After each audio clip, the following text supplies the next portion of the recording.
Hey guys, welcome to my channel. My name is ReadingBear and I hope you are ready for some more stories. And today, we'll take a look at some new malicious compliance content. If you enjoyed my content, please don't forget to subscribe to my channel and post some bear emojis in the comment.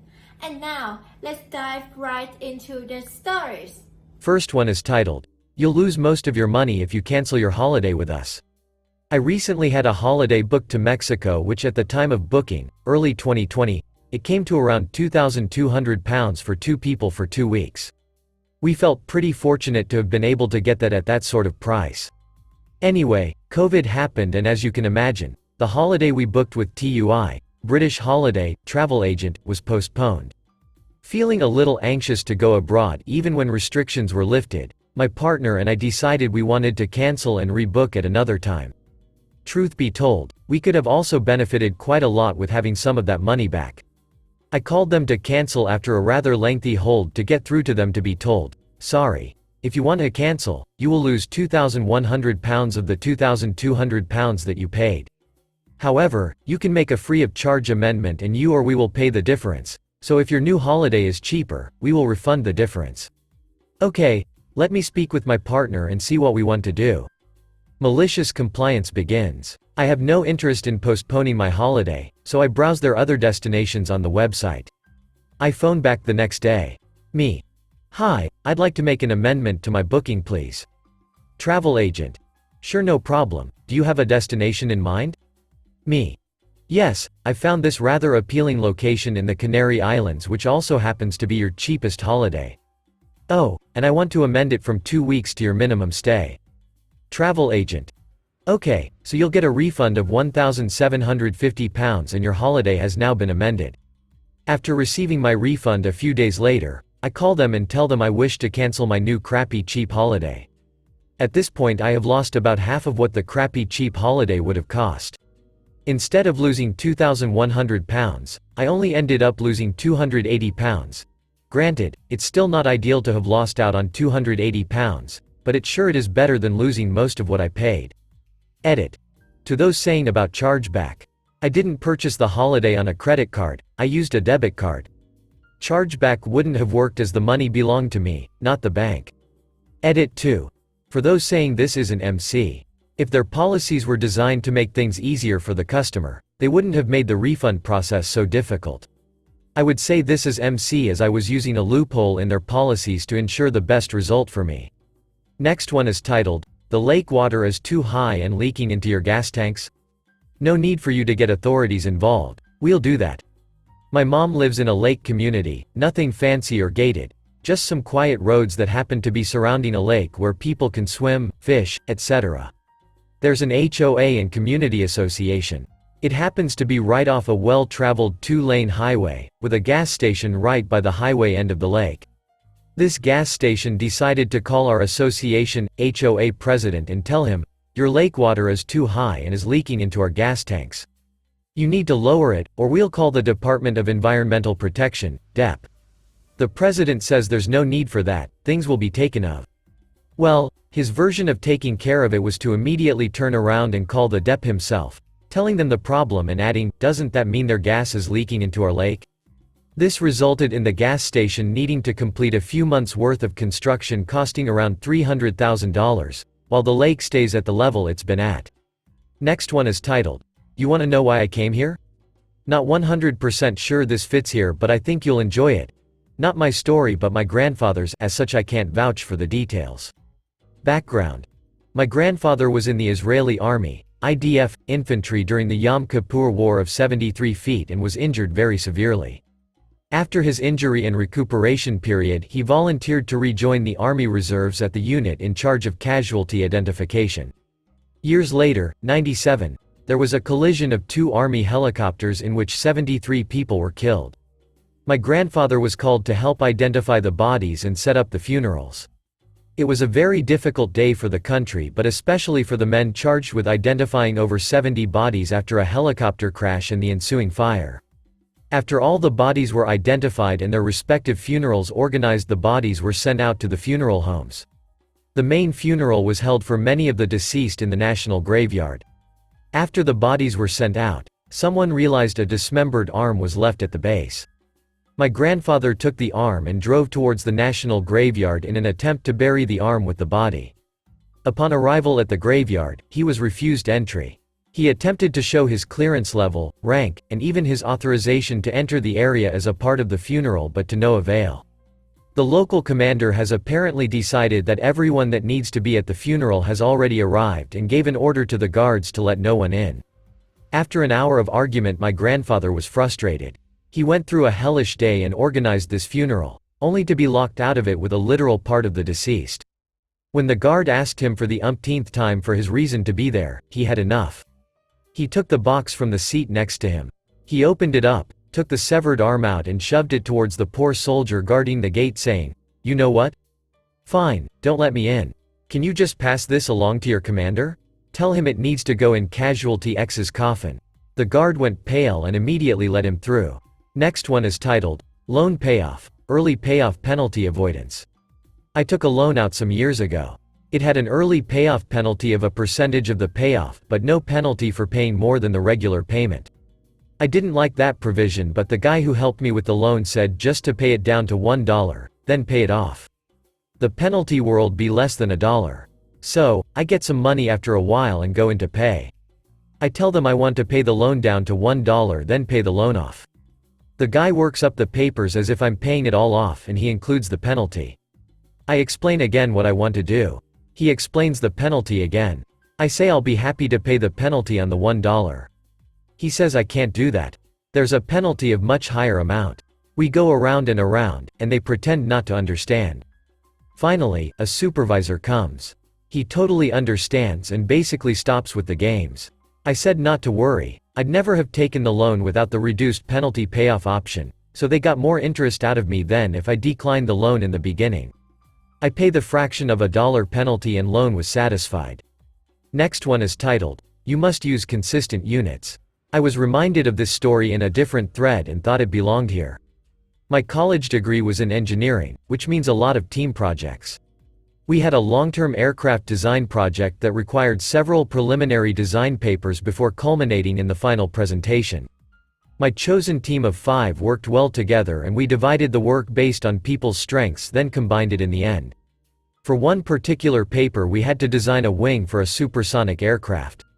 We each did our parts, combined it, and turned it in. When we got it back the next week, the professor had taken several points off because we each had used different units to express velocity in our sections. Some used miles per hour, kilometers per hour, feet per second, etc. We had another paper due that week, so I asked the professor what units he preferred and he replied, "I don't care as long as it's consistent." When we got together to combine our work later that week, we paid special attention to speed units. We started joking about obscure units and eventually landed on furlongs per fortnight as our chosen standard unit. We spent about another hour going through the paper and converting all the speeds and turned it in. For reference, 800 miles per hour is about 2,150,000 fpf. To his credit, the professor was a good sport about it. He agreed that maybe he did care after all and gave the class a few options for future work, but he gave us full credit for that paper. While doing the math above, I learned that furlongs per fortnight is a running joke speed unit in engineering. My story was from over 20 years ago, so I'm not sure if someone in my team was familiar with it or if we just randomly arrived at the same conclusion. Next one is titled, Can't Release the Components Unless They Meet All Drawing Requirements. Okay. I've finished my apprenticeship building buses, have done a stint of testing and quality, and I'm approached to apply for the good in inspector role. Never been approached about a job before, which I was quite taken back by, so yeah, let's go for it.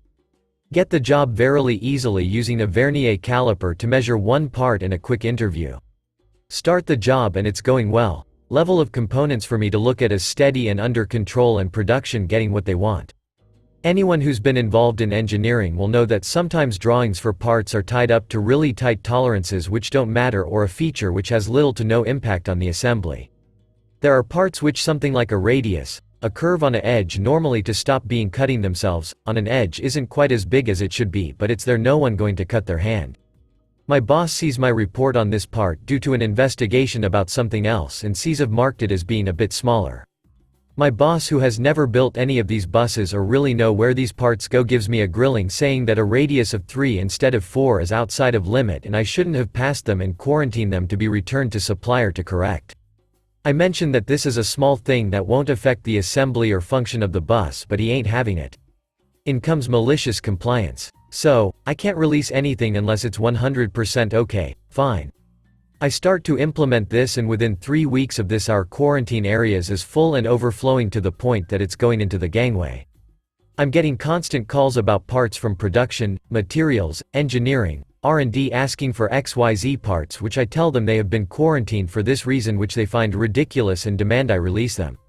I say no, I've been given strict orders and I'm following them. Materials department also feed this back to the suppliers saying their parts have been rejected for X reason, which I'm getting phone calls from suppliers asking about this. HOA won't speak to my boss because they don't like him and has little knowledge of assembly and manufacture of parts. I explain the same thing as I have done to the departments at my work, and the suppliers are furious and say they've been doing these parts like this for years. I say sorry, I've been given strict orders. A week after that my boss is called into the head of quality and has a long meeting about the release of product with various design engineers. After that meeting my boss comes back to me and explains that I shouldn't be so critical on small features that won't necessarily have an effect on the assembly and that I'm damaging production. I smile and say okay. A couple of weeks later, after our morning meeting on supplier issues, I'm the last one to leave, which my head of quality is in the room and tells me he understands I have a good knowledge of how these buses are made and that my opinion on what will be okay or not is valid and valued. For those engineers out there, you are probably thinking, why not apply for a concession? Well, the concession process was so long-winded it required an engineer to review the concession to physically see the parts and how they fit. He then approved the concession, which it then goes to the monthly manager meeting, which 5 managers out of however any had to sign it off to say it was fine. To also change the drawing as well was a very long process which could take months for it to be approved. Bit of a long one, I know. 5 to 6 years down the line I still think now how ridiculous the whole thing was, because my boss clearly did not have a clue about manufacture or assembly. The only reason I think he got his job is because he will argue with suppliers if he gets what he wants, regardless if he is right or the information he is giving the suppliers is right. From that guy, the first, never wanted to be that guy that was clueless, and from each trial that I have done I have always made sure to really do my homework on the product, and also if I didn't know something that there is nothing wrong with saying explain it to me rather than try and bullshit your way out of it. Hope you all enjoyed that. First time entry for malicious compliance. Next one is titled, Your hair needs to be mostly a natural color. No, not like that. I attended university about 10 years ago. As is pretty standard when one is a student, I dyed my hair funky colors. When I returned home to my summer job, I had short blue hair. My summer job was in retail, I worked on a checkout. One day my manager pulled me aside and told me the uniform policy said I wasn't allowed to have the majority of my hair an unnatural color. I asked what a majority meant, and he said I'd be allowed streaks, but not my whole head. So, home I went with a box of brown dye. The next day I turned up to work with the majority of my hair brown, but my fringe, bangs, and my undercut were still blue.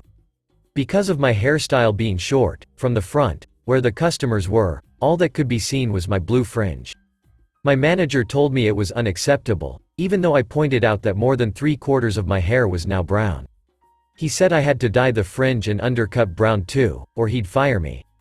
I dyed them brown, and immediately started wearing clip and colored hairpieces. He let me keep those, but he was not happy. I still don't know why my ability to serve people was affected by my hair color. Last one is titled, Your son is reading too much. Back when I was in my country's equivalent to elementary school, my teacher instituted a new policy. In order to promote reading, kids can now bring books to school and read them during the day. Keep in mind this was a Montessori system, so we didn't have a traditional class schedule. So, I started bringing my favorite books, Harry Potter at that time, and read them for 8 hours a day. Pretty soon, my teacher figured out that I wasn't doing any work and just read all day, so she put in a new rule just for little old me. No reading until you accomplish at least 3 assignments. No problem, enter malicious compliance. I figured out which were the 3 shortest assignments in the curriculum, and, since we were allowed to repeat them, I just did them every day. So for the rest of the school year, I ended up working for about an hour each day and then reading for another 7-ish. Bonus story.